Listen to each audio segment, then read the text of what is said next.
বৃষ্টি আর উজানের ঢলে বিপর্যস্ত সিলেট সুনামগঞ্জে বন্যা পরিস্থিতির আরও উন্নতি হয়েছে। বিভিন্ন নদ নদীর পানি কমায় স্বস্তির নিঃশ্বাস ফেলছেন স্থানীয়রা। আশ্রয় কেন্দ্র ছাড়তে শুরু করেছে মানুষ। তবে দেখা দিয়েছে নানা ধরনের পানিবাহিত রোগবালাই। অভিযোগ উঠেছে পর্যাপ্ত ত্রাণ না পাওয়ার। প্রতিনিধিদের পাঠানো তথ্য ছবিতে জানাচ্ছেন সিরাজুমণি শুভ। টানা বৃষ্টি আর উজানের ঢলে বিপর্যস্ত সিলেটে বন্যা পরিস্থিতির অনেকটাই উন্নতি হয়েছে।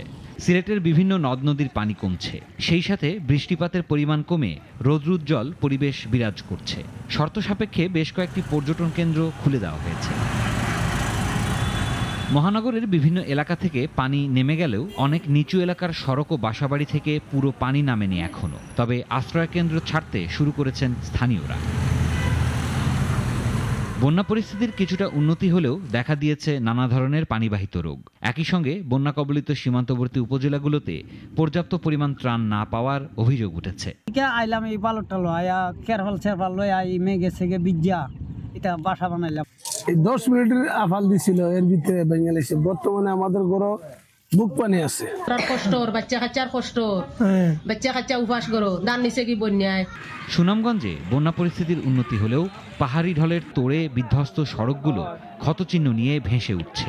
এসব সড়কে যাতায়াতে দুর্ভোগ পোহাচ্ছেন স্থানীয়রা। সড়ক বিভাগের তথ্য মতে বন্যায় প্রায় 240 কিলোমিটার সড়কের ক্ষতি হয়েছে।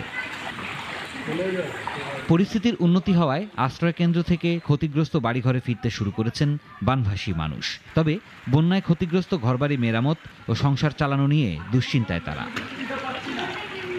জেলার 7 উপজেলার 6.5 লাখ মানুষ গত এক সপ্তাহ ধরে পানিবন্দী থাকার পর এখন স্বাভাবিক জীবনযাত্রায় ফিরতে শুরু করেছেন।